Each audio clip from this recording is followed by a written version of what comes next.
Bienvenue à tous les curieux. J'arrête, pas question que je continue. On a plein de gens à nos trousses. Oui, je suis au courant. Je vous laisse le volant. Allez, dépêchez-vous. Dans les séries ou les films d'espionnage, les personnages féminins ont toujours eu une importance prépondérante, que ce soit pour leurs atouts physiques, leur personnalité, leur intelligence et leur humour. Et ce ne sont pas les fans de chapeau melon et bottes de cuir qui vont me contredire. Oh, il aime qu'on tourne la cuillère dans son thé dans le sens inverse des aiguilles d'une montre. À ce titre, les Steed Girls, mais d'abord et surtout les James Bond Girls, se sont vus consacrer un nombre toujours plus impressionnant d'articles et de vidéos sur la plateforme. Mais dans une autre saga d'espionnage, qui a débuté dans les années 60 à la télévision et s'est étalée sur 7 saisons,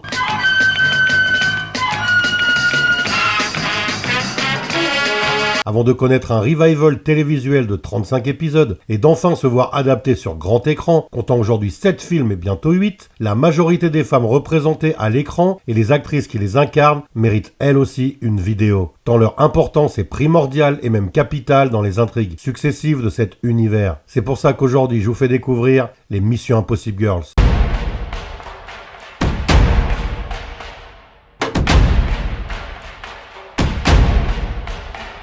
La série Mission Impossible est diffusée pour la première fois le 17 septembre 1966 sur CBS. Créée par le génial Bruce Geller, elle s'inspire en grande partie du film de Jules Dassin Top Capi, comme je l'ai évoqué dans ce qui demeure la toute première vidéo de la chaîne. À ceci près que dans cette dernière, les cambrioleurs du film ont été remplacés par des agents secrets du gouvernement américain spécialisés dans les missions les plus délicates, comme l'indique le titre choisi finalement par le créateur. Si dans le film de son mari, c'était l'actrice grecque Melina Mercouri qui incarnait le rôle de la blonde incendiaire et déterminée à accomplir son objectif, pour la série, Geller choisit Barbara Bain pour personnifier Cinnamon Carter, qui sera la toute première Mission Impossible Girl et restera sur le show durant les 3 premières saisons. Barbara Bain était à l'époque la femme de Martin Landau, un très grand ami de Bruce Geller, qui le voulait absolument sur la série, au point d'avoir écrit le personnage de Rollin End spécialement pour lui. D'ailleurs, ce dernier s'appelait à la base Martin Land dans le premier jet, mais le comédien demanda au scénariste de changer ce nom car il était bien trop proche du sien. Geller s'exécuta, mais en gardant le même nombre de lettres et ne touchant pas à celle qui terminait le prénom et le nom de famille du personnage. L'actrice est née le 13 septembre 1931 à Chicago et fut tout d'abord danseuse puis mannequin, ce qui inspirera Geller pour façonner son personnage. En 1965, soit un an avant le début de la série, elle donne naissance à une petite Juliette qui deviendra elle aussi actrice et incarnera notamment Drusilla dans la série des 90s Buffy contre les vampires. Elle a joué dans plus d'une dizaine de films à partir de la fin des années 70 et le dernier est On the Rocks de Sofia Coppola en 2020. Mais les spectateurs l'ont surtout vue à la télévision dès la fin des années 50. Notamment dans les séries Mike Hammer et Richard Diamond. Puis de 1975 à 1977, dans la série de SF Cosmos 1999, toujours aux côtés de son mari Martin Landau, et dans le rôle du docteur Helena Russell. John Koenig. Commandant. En 1994, elle incarne Vivian Wood, la grand-mère d'Angela, dans l'excellente série Angela 15 ans, avec Claire Danes et Jared Leto. Dans la série Mission Impossible, l'agent secret Cinnamon Carter est une ancienne mannequin professionnelle, ce qui s'avérera très utile, notamment dans l'épisode 15 de la saison 2, le photographe. Mais elle peut également incarner avec beaucoup de conviction et de crédibilité des femmes de chambre, des militaires, des nonnes, des infirmières ou des veuves éplorées. Pour les besoins de l'épisode Princesse Céline, elle devient même aveugle et réussit à duper l'ennemi de la semaine, ce qui conduit à la réussite totale de la mission. Quand j'étais très jeune, c'est passé des choses abominables.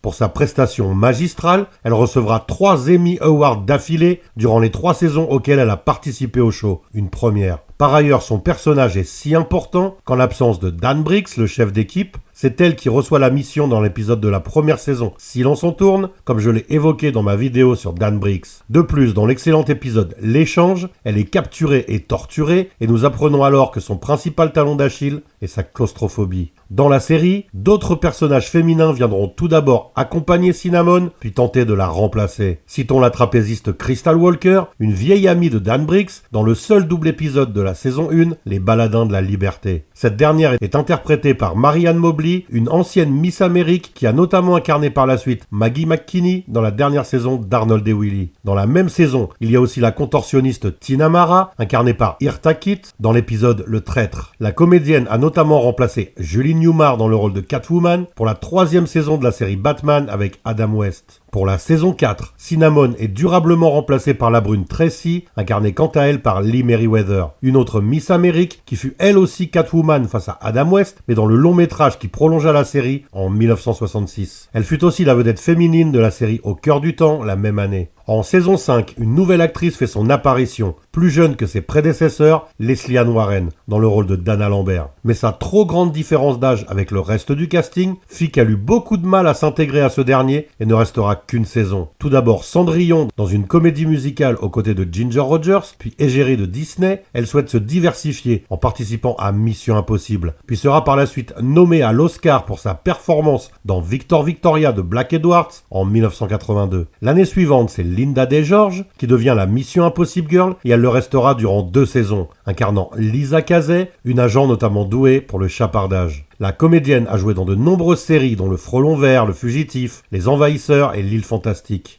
Durant sa grossesse en saison 7, elle est remplacée par l'excellente Barbara Anderson, une nouvelle Barbara pour boucler la boucle, qui incarne Mimi Davis, pour moi la meilleure Mission Impossible Girl régulière depuis Barbara Bain. Toute proportion gardée bien sûr. La comédienne a débuté dans l'épisode La conscience du roi de la série Star Trek, dans le rôle de Lénore Caridian, puis a joué dans de nombreuses séries comme L'Homme de Fer, Marcus Welby, Hawaii Police d'État et Simon et Simon. En 1988, la chaîne ABC procède à un revival de la série et rappelle pour cela Peter Graves, le chef d'équipe des saisons 2 à 7, Jim Phelps. Lancée en pleine grève des scénaristes et tournée en Australie, la série comporte un casting international, parmi lesquels l'actrice et mannequin américaine Terry Marquel, qui interprète Kazay Randall. La majorité des épisodes durant lesquels elle apparaît sont en fait des remakes d'épisodes de la première série. L'actrice était apparue auparavant dans la seconde série La Vengeance aux 2 visages, titrée en VO Return to Eden, puis apparaît ensuite dans les séries Le Client et Burning Zone, ainsi que dans 3 épisodes de Sliders durant les années 1990. Dans l'épisode 12 de la saison 1,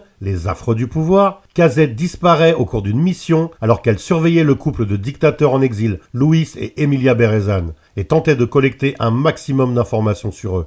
J'ai bien peur qu'elle ne soit beaucoup plus que cela, et beaucoup plus dangereuse. Pour les besoins de cette mission à haut risque, Jim recrute la journaliste Shannon Reed, incarnée par Jen Bedler, et obtient la triste confirmation que Kazay a été exécutée par le couple. Shannon prend donc sa place en tant qu'agent féminine principale de l'équipe et le restera jusqu'au 35e et ultime épisode de la série Mission Impossible 20 ans après. La fascinante Jen Bedler a débuté à la télévision dans la série On ne vit qu'une fois, puis se révèle au grand public dans la mythique série de Kenneth Johnson V. On rentre à la base.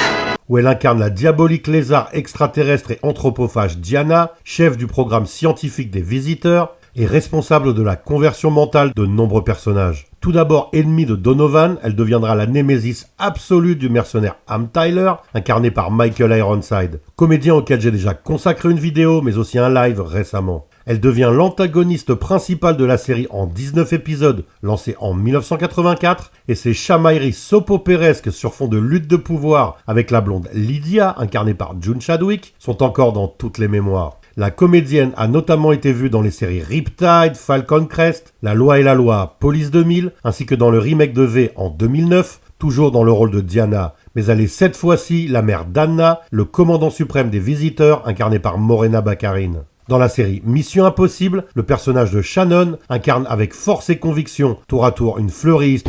Je n'en suis pas à ma première réception, et je suis résolue à ce que ce ne soit pas ma dernière. Une journaliste, une gitane diseuse de bonne aventure et beaucoup d'autres rôles très différents, faisant d'elle le personnage féminin le plus convaincant des 9 saisons, couvrant les 2 séries, depuis Cinnamon et Barbara Bain en 1969. À noter que dans l'épisode 17 de la saison 1 titré Le Masque, Linda Day George revient pour un caméo dans le rôle de Lisa Kazay. En 1996, dans le premier long-métrage adapté de la série, Brian De Palma et le scénariste David Koepp donnent la part belle aux femmes avec de nombreux personnages féminins. Citons tout d'abord la comédienne française Emmanuelle Béard dans le rôle de Claire Phelps, femme de Jim et membre de l'équipe, qui joue semble-t-il un double jeu face à Ethan Hunt, personnifié par Tom Cruise, la star du film et de la future saga cinématographique. Emmanuelle Béard, fille du chanteur Guy Béard, a bien évidemment incarné le rôle titre du sublime Manon des Sources de Claude Berry, entre autres. Citons aussi Christine Scott Thomas dans le rôle de Sarah Davis, et qu'on a pu voir notamment dans Lune de fiel, 4 mariages et un enterrement, Le patient anglais et L'homme qui murmurait à l'oreille des chevaux, ainsi que Vanessa Redgrave, actrice légendaire vue entre autres dans Blue Up d'Antonioni, Le crime de l'Orient Express de Sidney Lumet,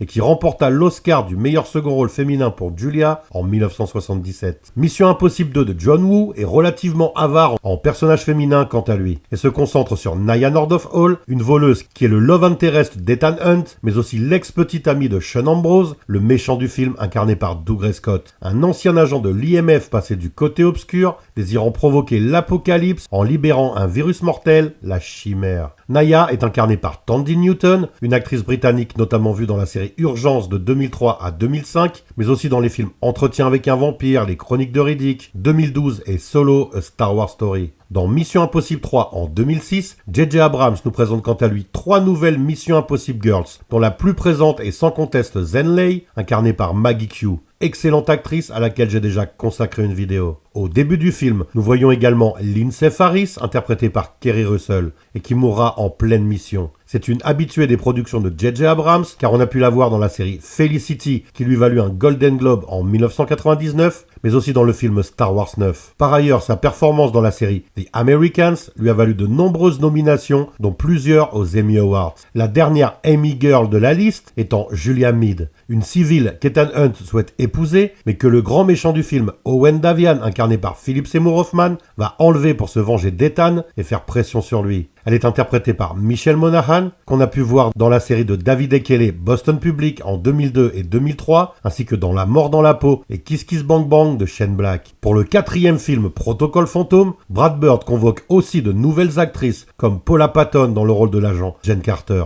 L'actrice était apparue dans Hitch avec Will Smith et déjà vue de Tony Scott. Dans le film, elle a maille à partir avec la tueuse française Sabine Moreau, qui a assassiné de sang-froid son ex-petite amie, l'agent Trevor Hanaway. Moreau est quant à elle interprétée par Léa Seydoux, qu'on verra plus tard dans La vie d'Adèle, puis Spectre et Mourir peut attendre, les 2 derniers James Bond avec Daniel Craig. Dans le 5e opus Rogue Nation, Christopher McQuarrie reprend les rênes de la réalisation et souhaite former une saga cohérente avec un casting récurrent, y compris au niveau féminin, ce qui n'était pas du tout le cas jusqu'à présent. Nous découvrons alors l'agent désavoué du MI6, Ilsa Faust, incarnée par l'excellente Rebecca Ferguson, qui fait véritablement jeu égal avec Ethan Hunt alias Tom Cruise. L'actrice suédoise incarne un personnage déterminé aux motivations troubles, et on la verra par la suite dans Dr. Sleep de Mike Flanagan, mais aussi chez Denis Villeneuve dans ses 2 films Dune, en Dame Jessica, la mère de Paul Atreides. Le personnage et l'actrice reviendront dans le 6e film Fallout et sera accompagné cette fois de l'immense Angela Bassett, qu'on a pu voir en Betty Shabazz dans Malcolm X, mais aussi en Tina Turner dans le biopic Tina, incarnant ici Erika Sloan, la directrice de la CIA.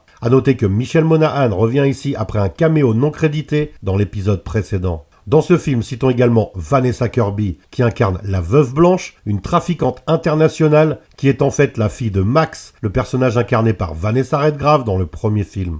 La comédienne a joué dans Jupiter des Wachowski entre autres et sera prochainement Susan Storm alias la femme invisible dans les longs métrages Marvel consacrés aux 4 Fantastiques. Dans Mission Impossible Dead Reckoning, le 7e film de la franchise, reviennent notamment Rebecca Ferguson et Vanessa Kirby, mais s'ajoutent au casting 2 recrues de premier choix, Hayley Atwell et Pom Klementieff. Hayley Atwell était l'agent Peggy Carter dans de nombreuses productions Marvel et elle incarne ici la voleuse Grace. Quant à Pom Klementieff, c'est une actrice française qu'on a pu notamment voir dans Les Gardiens de la Galaxie 2 et 3 entre autres en Mantis. Elle incarne ici Paris, la tueuse la plus violente et déterminée de Gabriel. Elle sera apparemment de retour dans le 8e film toujours réalisé par Christopher McQuarrie, également aux côtés d'Hayley Atwell, de Vanessa Kirby et de Rebecca Ferguson qui reviennent elles aussi. Voilà, vous en savez à présent un peu plus sur les Mission Impossible Girls, des actrices et des personnages au physique et au profil très différents, jouant des collègues du héros, mais aussi des ennemis, voire des love interest. Bref, un éventail très complet que je me devais de partager avec vous.